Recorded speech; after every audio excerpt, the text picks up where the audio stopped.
Introduction. I have just a few words of introduction to give before I turn it over to our moderator, Francis. So again, welcome.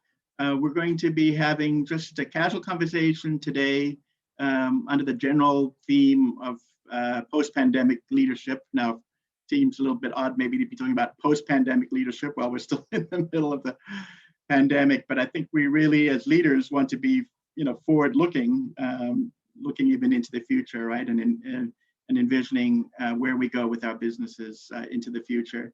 And then specifically, we're looking at how businesses have really changed over this year.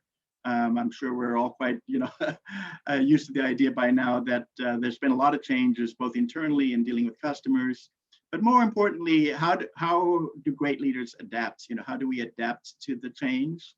How do we move from sort of, the reactive early days to now being more forward-looking and proactive? So I will reserve the introduction of the panel and Francis for a moment. So thank you all for joining. And then especially I'd like to give special thanks to our event partner for today, which is 917 Ventures. As you probably know, 917 Ventures is the largest corporate incubator in the Philippines and part of the Globe family. So we're very pleased and honored to have them, to be collaborating with them today. I just wanted to say a few words about Global Chamber. I think many of you here, some of you are members, many of you may be already familiar with Global Chamber, but in case you're not, and also I think we've got folks on Facebook, and also you may be watching this actually after the fact in our replays. Just simply put, Global Chamber operates all around the world in about 525 metropolitan areas all around the world. And in a nutshell, we help our member companies to grow globally through warm, trusted connections. So we have a very large network now, as you can see on the slide, and we introduce folks and we find business partners, customers, advisors. So if you're looking to grow your business, whether that be here in the Philippines, whether it be in the region, throughout Asia, we have a very strong presence both in ASEAN and you can see in the Greater Asia region. You can see examples of where we have some of our chapters nearby. And then of course, anywhere throughout the world. So if this is new to you, please let's get in touch. I put there on the screen, you can reach me so many different ways. You can email us, or you can reach me on Facebook or LinkedIn, or you can visit our website. So so much for the commercial for Global Chamber. Let's get started. So I'd like to introduce our moderator today, a good friend, Francis. Francis, thanks for being here.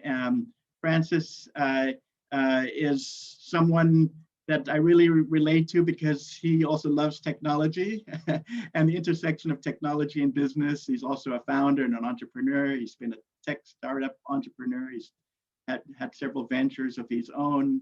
And now he is with 917 Ventures, both as Entrepreneur-In-Residence, but also head of Ideation and Incubation. And so I think ideally suited Francis for this duty today, this moderating duty today. So with that, I'll just hand it to you, and you can introduce our panel. Francis. Sure. Thank you so much, Colin. Good afternoon, everyone. So, thank you for attending our talk today. I'll be introducing the panel for today. So we have Estrella, of course, our head of acceleration group at 917 Ventures. Ben. Yeah.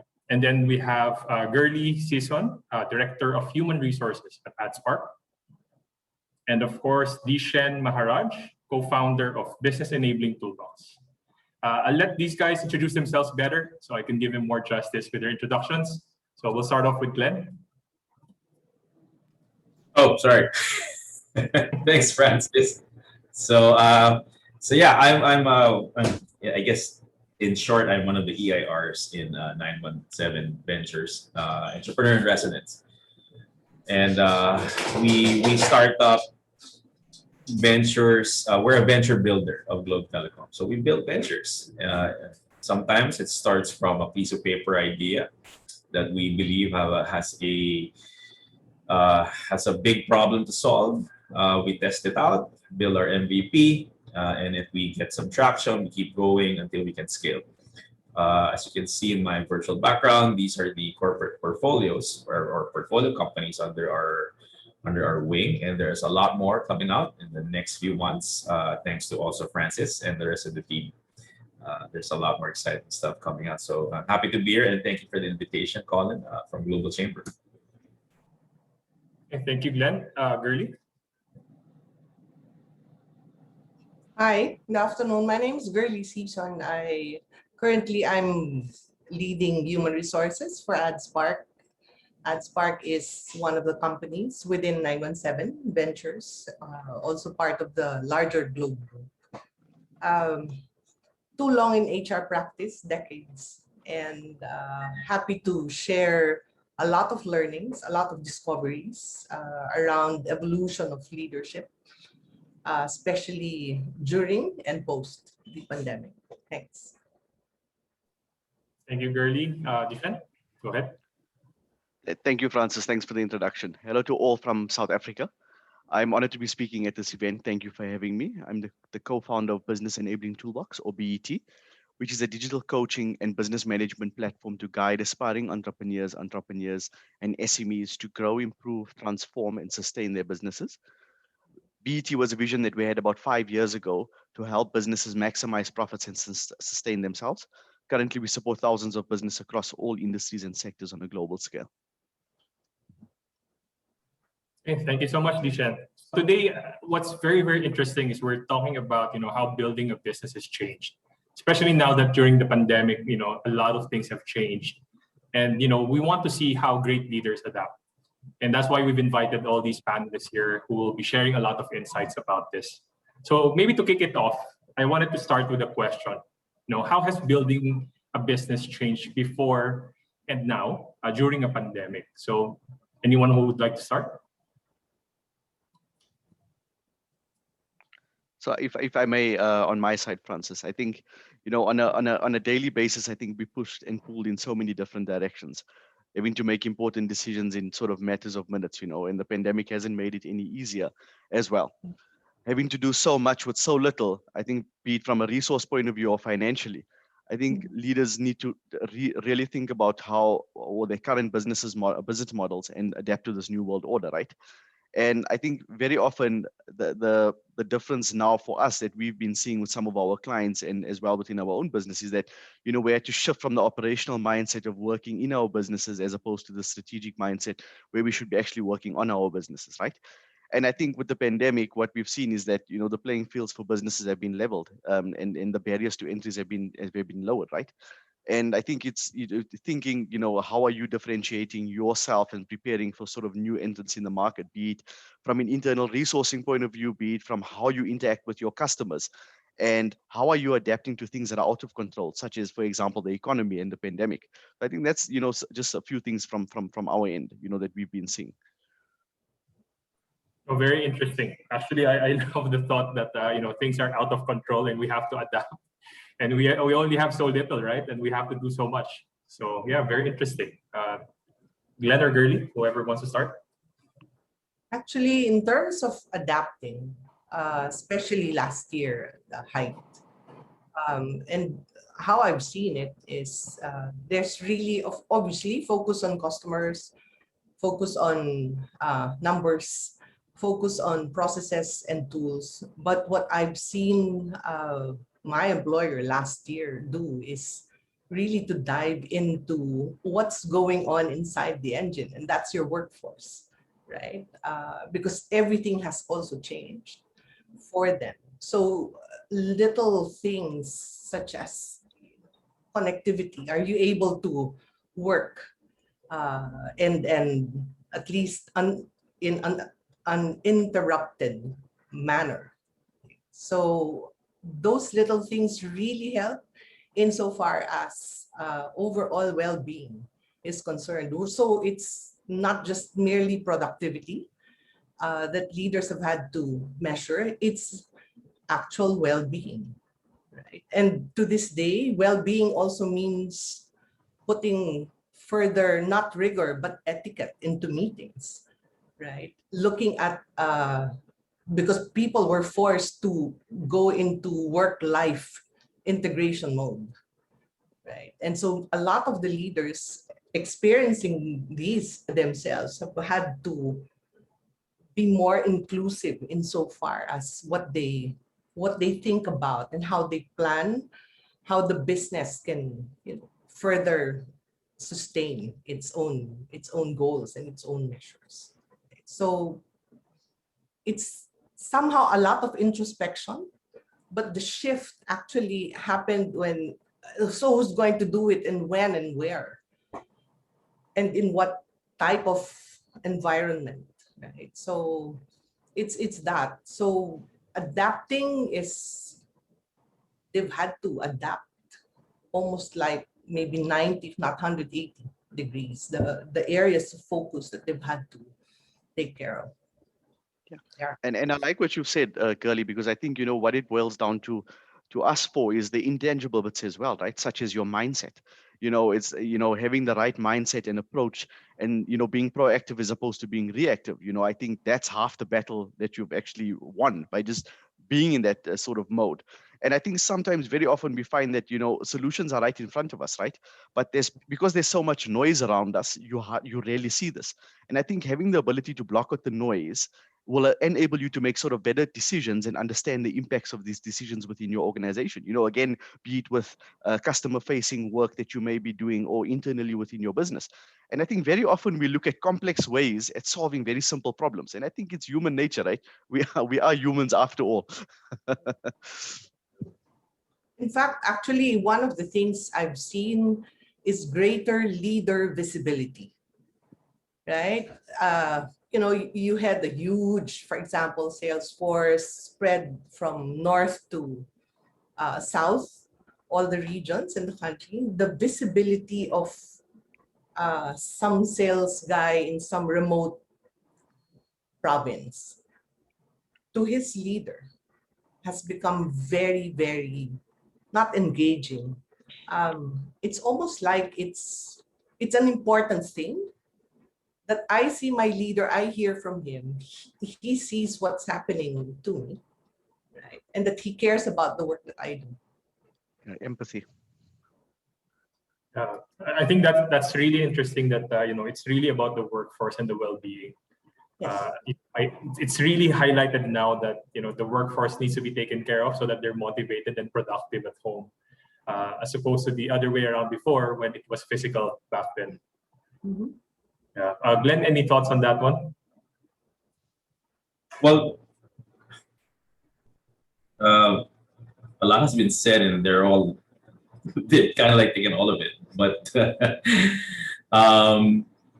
what I did experience was what Girlie mentioned about how connectivity was important. But at the same time, we were all in front of in the screen, but we were not connected.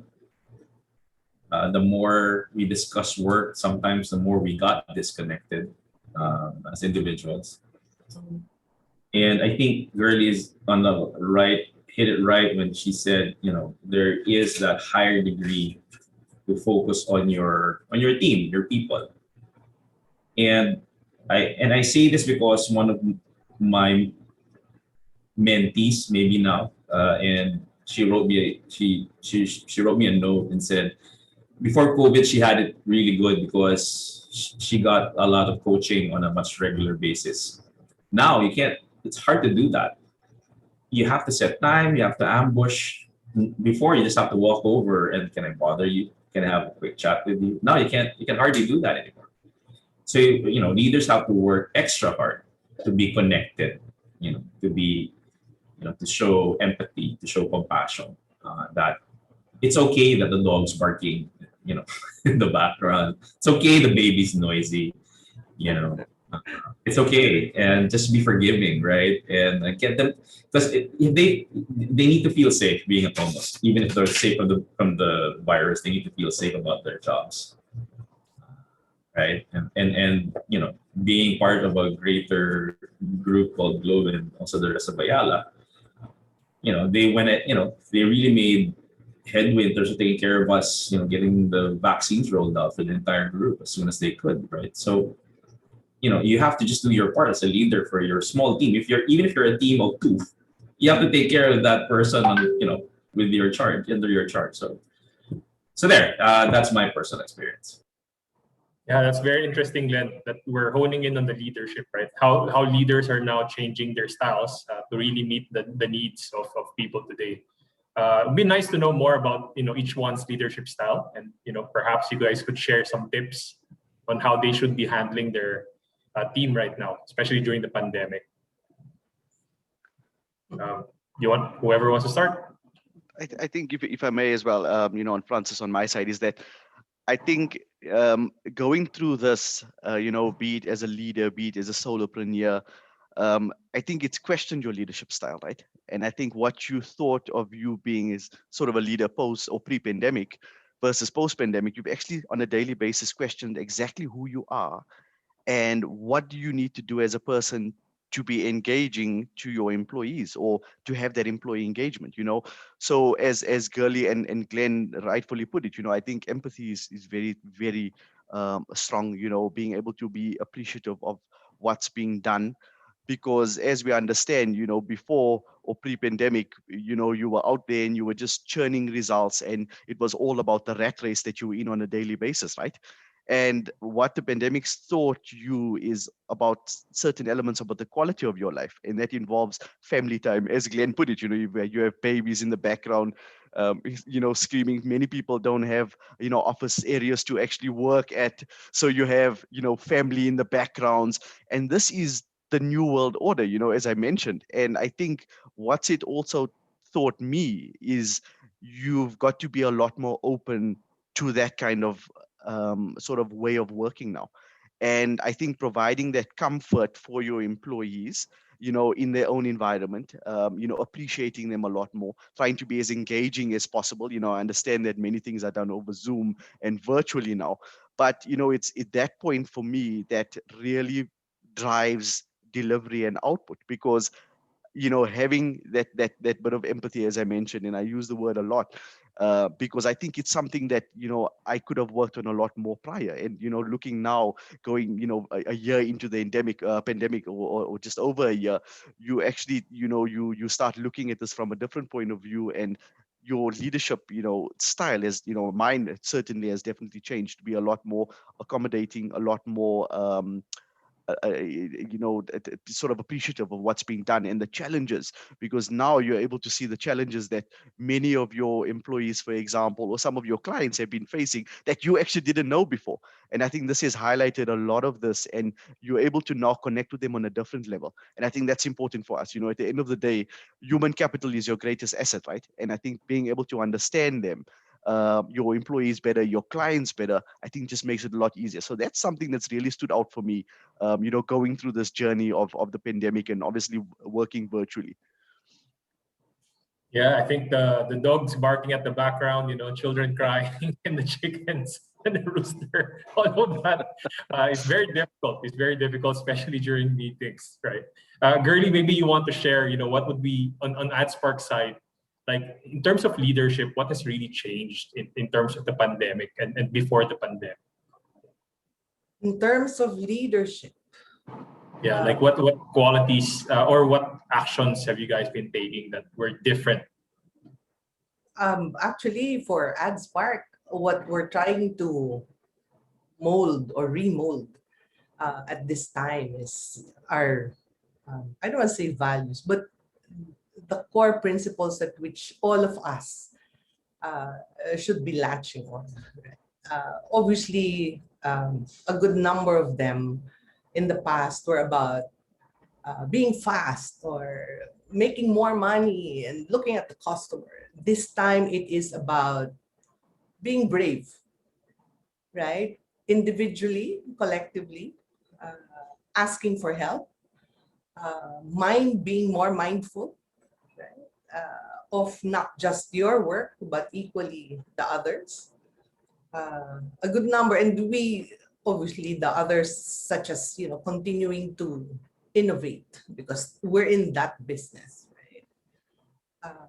Is there. So what has changed? We are reshaping actually our own values, our own culture, the ways at which we work. Luckily, fortunately, I call them kids because they're so young. My workforce today, dang, the average is so young, right? It's that they're it's to put the fire in their bellies. It's different. You just can't throw money at them or provide empty promises, right? They like the variety, they like the stretch. Actually, so let's go, boys. Let's do it. That's how we're really changing it. Although it's not one huge elephant we're trying to swallow, it's really one, not necessarily linear, but we have to orchestrate it, right? So there. Yeah, very interesting. I think, yeah, it's not only, I don't think it's just the younger guys who wants to stretch, right? I think everyone wants to, but yeah, you're right. It's different, right? When it's a bit younger, the way they think and the way they act are very, very different from I guess the older guys in the company. But for Glenn, I used to knock on his office very, very often before when we were in the office. But nowadays, I can't knock anymore. We have to do a Zoom call. So, Glenn, maybe you want to share some tips on the leadership stuff. Okay. I don't know. I didn't see anything that has changed in what I do. It's just harder to connect. Like it's harder. And I end up finding time 7:30, 8:30 p.m. to to connect. Yeah. And the reason why you want to do that is, everybody needs someone to talk to that's not necessarily shop talk. And that's it. Initially alcohol was a requirement, but now it doesn't have to be. I'm too tired to stand up just to get a drink, but just sit down and have a conversation.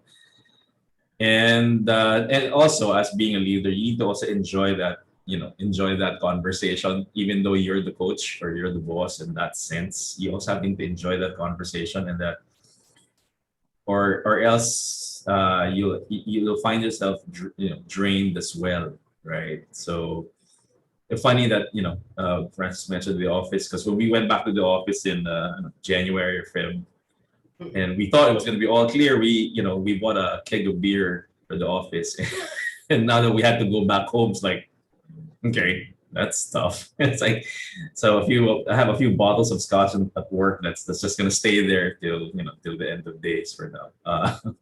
But yeah, and again, stay connected. Do not underestimate the power of encouragement. I don't like it when people say morning instead of good morning. Do not underestimate the power of humor. So for the Filipinos in this call, it's like, don't be ashamed of your tita jokes. Sometimes it works, right? A little laughter here and there doesn't hurt. And just be encouraging. That's it. I mean, you know why? Because work is gonna, whatever happens to you, work's not gonna go away anyway. Right? So might as well make the relationships meaningful. I think that's something, and I think if you're a leader going into the pandemic and you forget about the human part and just focus on the numbers, then you might, you have a higher, in my opinion, you have a higher point. You have a higher chance of not failing your numbers, but failing your people and yourself. But if you transform a little bit more and be a little bit more human in that sense, right? I think you'll win most of the time, right? And I think that's what's important.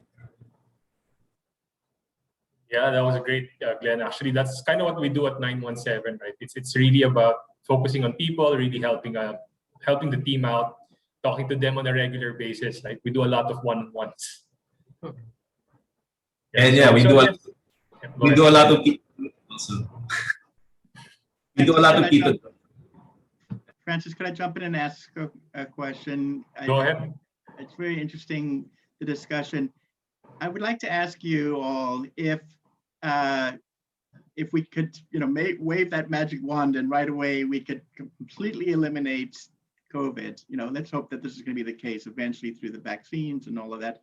Just imagine the world at some point where there's no restrictions. The masks come off, we can shake hands, we can hug, we can do everything. Do you see everything reverting back the way it was, or are there fundamental changes in the way you grow your business, whether it's internal or whether it's customer engagement, that you've now realized that you would keep? So what things are you eager to see return back to how they were? But then also what things can we take advantage of going into the future that we can actually benefit from longer term? So anyone who would like to jump in and answer that first. Tough question. Go ahead, Girlie. Ladies first, okay. Again, Colin, I don't think it would really be the same. It's going to be very different. One aspect, I think there will always be folks who would prefer a blended type of work. Occasionally, I show myself at my desk or at the office. Most of the time, I stay home. So the way the workplace is also organized is going to be very, very different. Whom you will need to show up on a daily basis, whom you will need to just talk virtually to, and the ways at which to stay connected always, whether you're working from home or not, has to be, again, clearly, I don't want to say defined, but at least put as part of a condition or terms of engagement. That's one. Second, what's going to be, I can't go back in terms of some of the perks that typically people have or get. So much days of vacation leave, but you can't go much anywhere, take breaks, right? So what do? Right? Do I just reduce it? You can't. So you find other ways at which the investment for vacations are funneled through something more relevant. Second, sick leaves. Sick today doesn't just mean you have a toothache or a headache. Sometimes you really need space and time for mental clearing, emotional clearing. Right? So, some things as basic as those will have to adapt to realities of what you call as new world, new ways of working, and even the kind of employment terms. I'm sure you've heard of the gig economy, right? Today, I don't have to hire people for forever and ever. I can get folks who can do gigs and stints, and it might even just engage them, right? Because I'm here for a project or maybe a specific period of time. So I don't want to say it's a clean slate that we have to draw out on, but there are fundamental things at which we should be engaging the workforce, giving them relevant benefits. Even workplaces who do parking. I get into conversations. They ask for, how about parking? I go, what the freak? Where are you going? Don't. So again, so it's really trying to understand what makes sense, right, for the organization, and Yeah. just do it. Do the shifts. If you have to ask permission from government agencies, go ahead. Just do it. That's me. Yeah, great. So definitely, we just won't return back. How about the others, Dishen, Glenn? Yes, I, In the I world where Girlie, COVID disappears, what remains? definitely. I think, traditional ways of a simple thing like an employment contract is basically turned upside down now, right, Girlie? And that's what you were actually speaking about. I think we, going through this now, I think we understand a lot more of the needs of people within our businesses. I think very often before it was always a need driven by what the business needs. And you had the mold of your employee fitting into that. But now I think it's actually the other way around. It's what your employees need for you to get the best out of them. And you see that because you have been so intimately involved in their lives, during COVID. You were around when, and I bring it, the roosters were sort of making a noise and the chickens were making a noise, as Glenn and mentioned earlier. You were involved in a lot of their personal lives because of the accessibility of people. I think one thing that's been sort of a disadvantage or a downfall during this is that you are a lot more accessible. So, while back at being at the office, you had, an 8 or 9 hour workday, but theoretically, you were probably productive for half that, if not three-quarter of that time, because of the time for, lunch breaks and tea breaks or whatever the case may be. But now you're in a situation where you actually don't have that and you're a lot more accessible. And I think there's a pro and a con to that, right? The pro is that you understand exactly what the need of your employees are, and you're able to structure your business to drive that sort of output from your employees. And the con of that is that, the accessibility of being always available, not having the breaks that you need, not being able to just walk around in your garden or on the street because of various other constraints. So I think that's a key takeout for us. And I think another thing is that, many organizations, wanted to have large buildings and have all the employees sit in these buildings. And what you're seeing now is you're seeing a lot of these buildings being vacant because it's now understandable and it's the way of working that things can be done remotely. And how you engage your employees and how you engage to get the best out of them is actually what's going to drive this moving forward, coming out of this pandemic.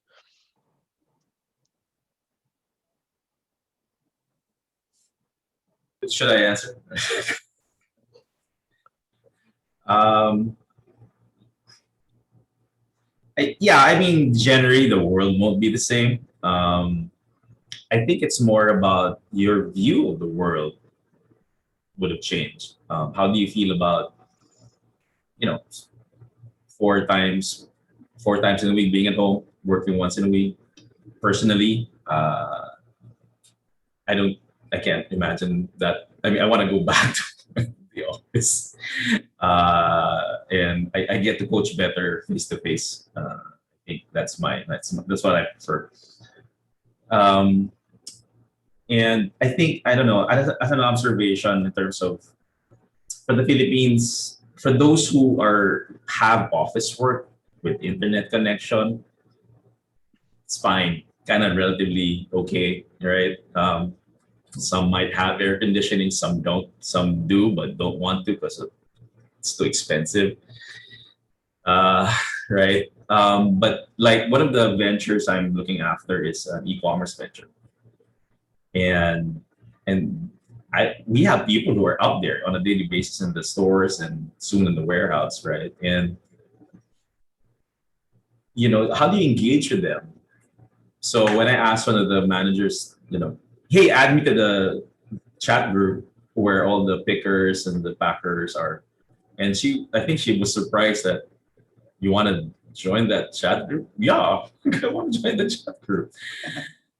I want to be involved in how they talk, how they chat, what moves them, what their problems are, right?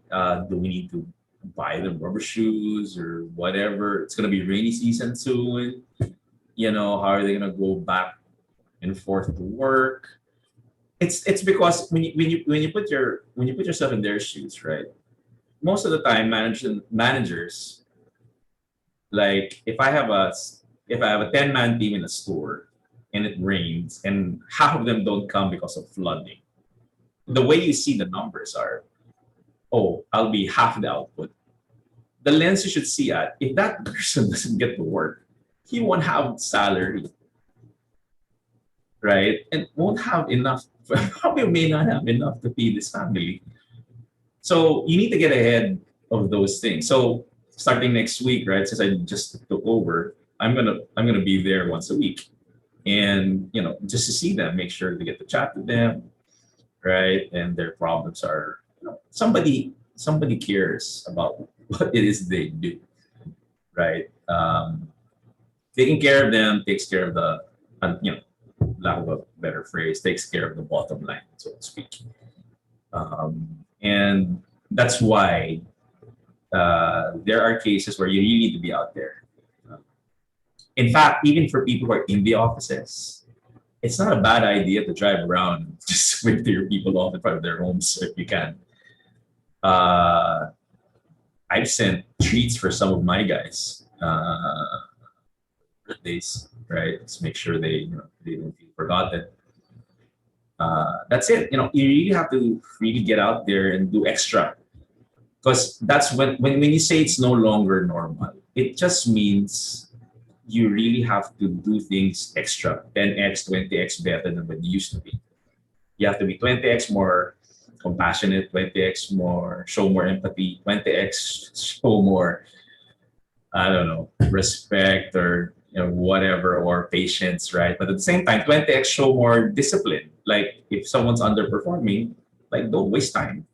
Because in a work from home setup, and you just assume things are working out, and then you wait till the next monthly update, and then things are not working out, then you're also not doing your part, right? And making sure that guy's wasting his time with you, and you're wasting your time with that person. Yeah. I mean, it might sound a little too tough because he or she might be out of the job, but for all you know, you're doing them a favor by being hard on them so that they can shape up and live up to the role you want to be, or find them a much better job fit. So it's 20x more of what a leader was pre-COVID to what it is to be in COVID today. So there. So yeah, thank you, Glenn. I just want to point out to those of you on Facebook, thanks for joining us. We are monitoring the chat there as well, so feel free to post your questions there. For those of you here, you can do it in the chat. Francis, I'll go to you because I think there's a question from Charles that maybe you could pose to Sure, sure. So in the new normal working, okay, do you want, can Charles actually ask a question? No, they can't. Oh, he can't. You can tweet it, yeah. Okay, I can so answer. Yep, go ahead, Glenn, sorry. I see the question. You want me to give me an yes, please. Let's pose the question first, Francis, if you can just pose it so that we can hear it. Oh, sure. In the new normal, working from home with a limited visibility on the workforce, how do you ensure the best deliverables are delivered as a leader? Okay, I'll try it out. One is, okay, so in another venture that I was working on a lot more closely before, I think last year. I'm not an IT person per se, but we were using a tool called Jira, right? And that's how Jira is, like you monitor how your sprints are going in terms of points. And it just took me a few minutes to understand how it works on the summary. So every morning I just look at my Jira table and see what's working, what's moving, what's not moving, so that I know if things are moving or not. So in a sprint, you measure it by by points, right? And then if things are not going down, it has to reach zero a particular sprint. A sprint's probably 2 to 3 weeks, right? It has to reach zero for that particular sprint week. If it's not moving fast enough down to zero, it forces you as a leader to kind of, or a manager to ask the right why. So it makes time a lot more efficient. So software and solutions are so easy now. You have things like Jira, Slack. So it's almost, there's a burden to just being glued to the screens, but but after a while, you'll master it rather than be a slave to it, because you'll learn to to control, to manage your time and your focus. And the other one is, how do you ensure the best deliverables are delivered as a leader? And normally, like this one, I took over this e-commerce venture, and I've not worked on anything since since I took over last week every day. It's the only thing 90% of my time is spent on it. But I went deep in getting to know everything and everyone. And I only need to coach them once on the fundamentals plus and more, right? If you coach them good enough and deep enough for the first 3 months, they'll have a foundation that will last and you can let go. Right? And then the coaching becomes a little less. Right? There's instruction and there's coaching. And as a leader, all you got to do is allow them to ask questions, make mistakes, cover for their mistakes as well, because their careers can't handle it, yours can, right? And so that next time, right, they can decide on their own, because you don't have to be there all the time. And they'll make decisions within their parameters of risks, and they'll know when to ask a question from you or at you to you, right? When, oh, I don't know how to solve this, and then they'll just throw out. So that's how you do it. Again, it's 20x times more. It's all virtual. You don't also underestimate picking up the phone. We're now all on the screen. Try picking up the phone once in a while. Don't be afraid to give them your landline number, right? And just talk to them over the phone. Just don't write a post-mail letter. That'll take a while. So that's my advice. No, I like what you've said, Glenn, because I think many people or many businesses traditionally have not been using technology as an enabler before within their organizations. And they've had to fast pivot their organization to actually start embracing technology. And I think, for us taking it a step back, it's planning.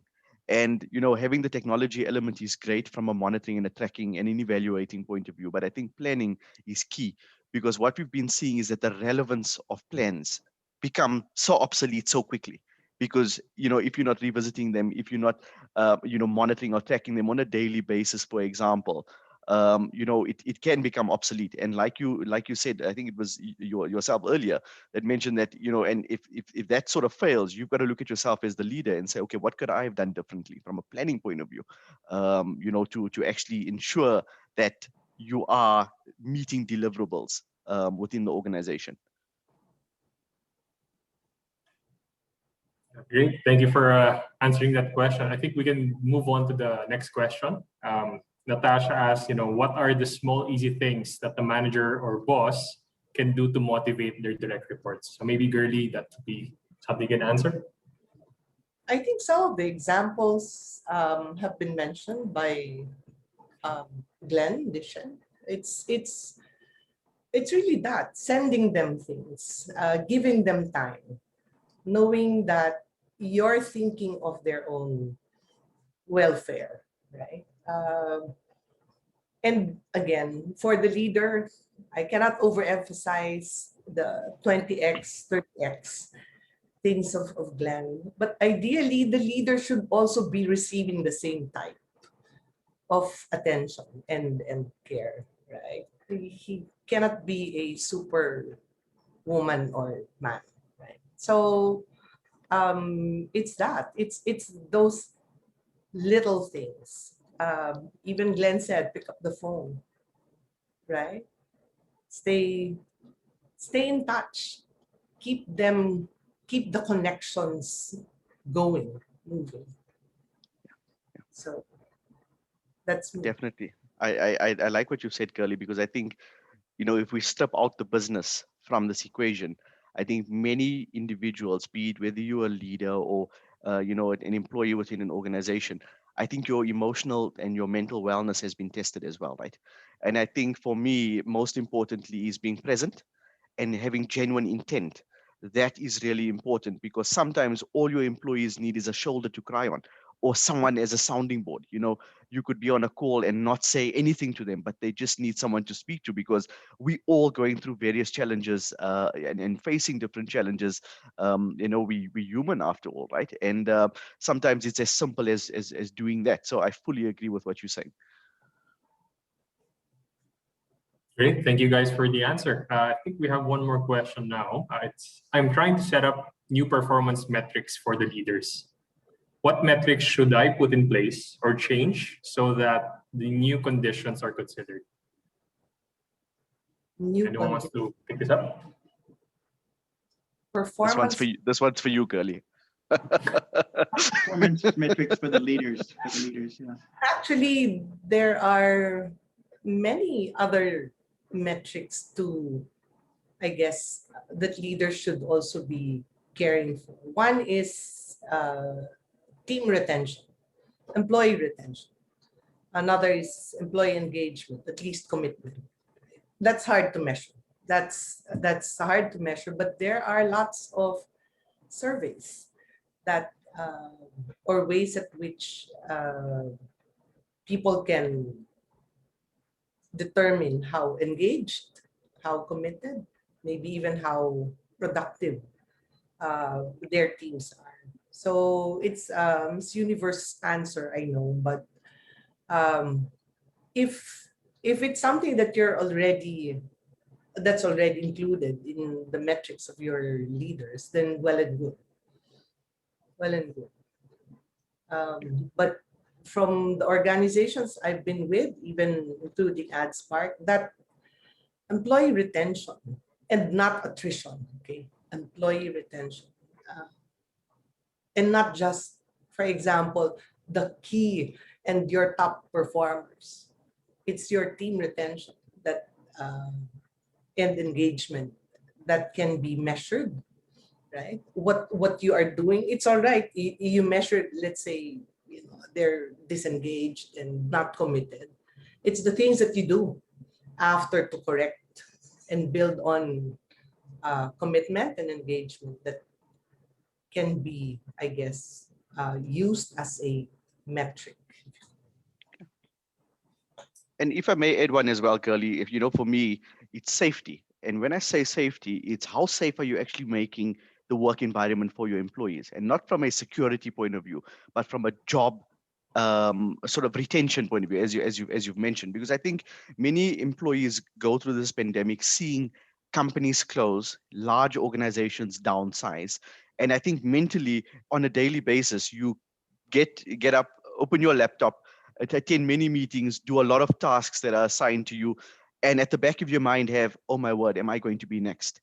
And I think being able to create the safe space and have that constantly communicated to your key staff and key personnel within your organization, or your personnel, actually would assist in greater outputs being delivered within your organization, as well as getting the better out of your employees from an engagement point of view as well.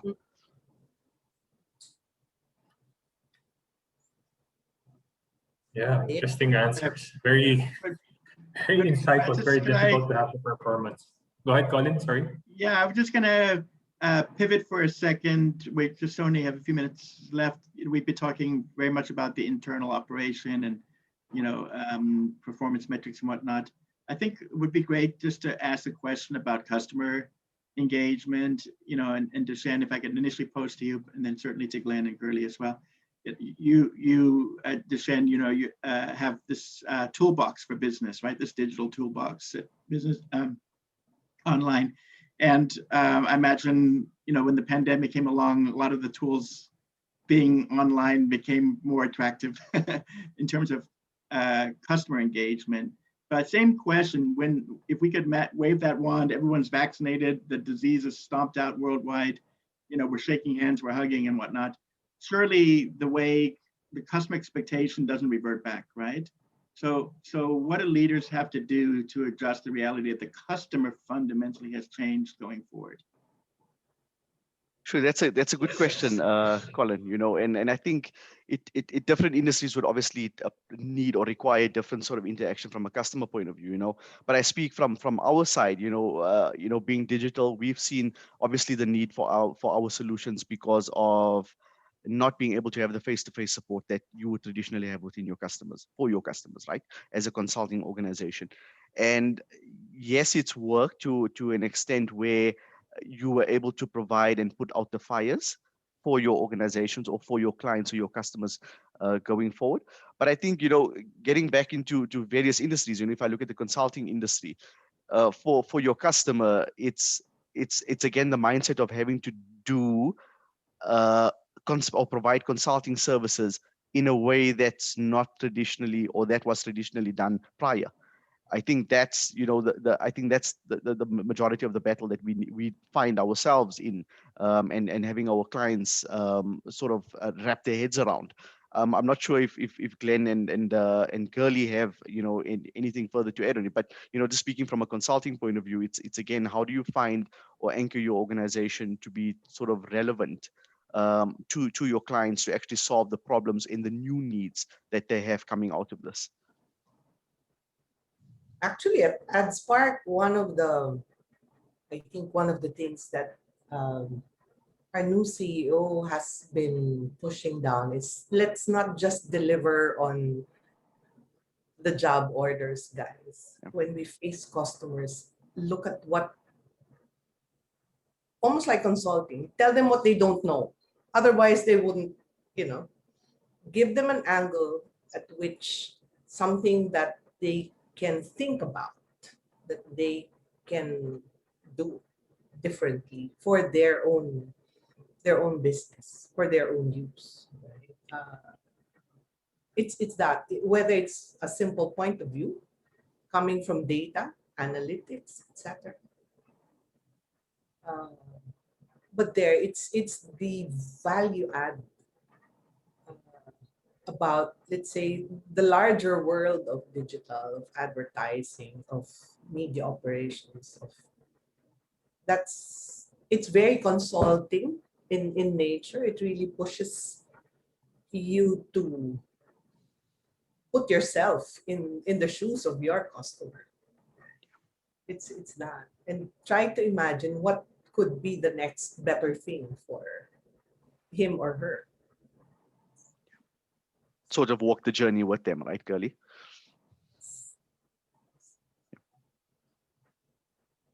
Glenn? Yeah. Glenn, any thoughts? What has fundamentally changed about the customer that won't revert when the pandemic is gone? I think How did leaders take advantage of that? I think I'll answer that from a lens of what we do at 917 Ventures. And that's, if you think about our portfolio, right? We're in fintech, right? Basically, contactless payments. And you don't have to, draw physical cash when your delivery arrives, right? And amazing, how even senior citizens at 80 years old are using GCash. And it's very convenient. Even when you need to tip the rider, it's already built in the delivery apps, or you can also send them a GCash tip if you wanted to. The other one is in terms of our healthcare play, right? So we have two healthcare plays, which is Health Now and Consulta MD. And it comes from the fact that 6 out of 10 Filipinos don't see a doctor when they will never see a doctor until they die. It's no different from GCash, banking the unbanked. And 20 years ago, it was just probably less than 3% or 5%, and now it's half the population that still has a bank account, right? So we're disrupting those. What else? Again, e-commerce as well. We're there through PureGo. You don't have to step out of your home. Just have it done by somebody else, delivered to your doorstep. And I think that's how you respond. So that's how you respond to the demands. It's unfortunate that COVID did the transformation for a lot of spaces. So COVID didn't just kill lives, but also kind of shut down a lot of businesses, but it also made a lot of businesses thrive. And if you're somewhere in the middle and you haven't started your digital transformation journey, and just wait like till everything's back to normal, I think you're doing your your shareholders a disservice. You should have done your transformation way early. It's not so hard to set up a digital, to set your digital stuff up. So we have a venture called Rush, where you can also get your e-commerce store up and running and your loyalty platform up and running real quickly, do it self-serve. So that's how we're trying to address the demands, right? It's a demand because you want to remain relevant even after. There's some comments around, once it's back to, it's kind of back to normal and people will stop ordering online. No, they won't. They still will. Believe me, they still will. And I think people start realizing that it's not an either or, but and when they see convenience, the convenience and ease and safety, people forget that when you go to the grocery, you pay for parking, pay for gasoline, you go to traffic, right? It's like when we did the Spotify deal back then. People said it's not going to work because I can go to these pirated places and just bring just buy pirated DVDs, or when I pay them 5,000 pesos, I get thousands of songs in a hard drive that they also sell to you. But they forget, like, you pay for parking, you pay for travel, you pay for your Jollibee meals. It costs you more than 129 pesos a month on Spotify through Globe, right? So once people get addicted to that, it'll just happen. And I think that's how, as far as cost, but how do you respond to customer needs, right? And Francis also has this startup that he's gonna bring more public, which is helping all the informal sellers, right, automate what they're trying to do. So that's how we respond to customer demands. You help them, they end up teaching others, customers and clients, on how to adopt into this digital economy. Well, I believe it or not, we're at the top of the hour already. Time always goes so fast when we're online. So I just would like to thank you, Francis, for helping to organize this, and to 917 Ventures as well.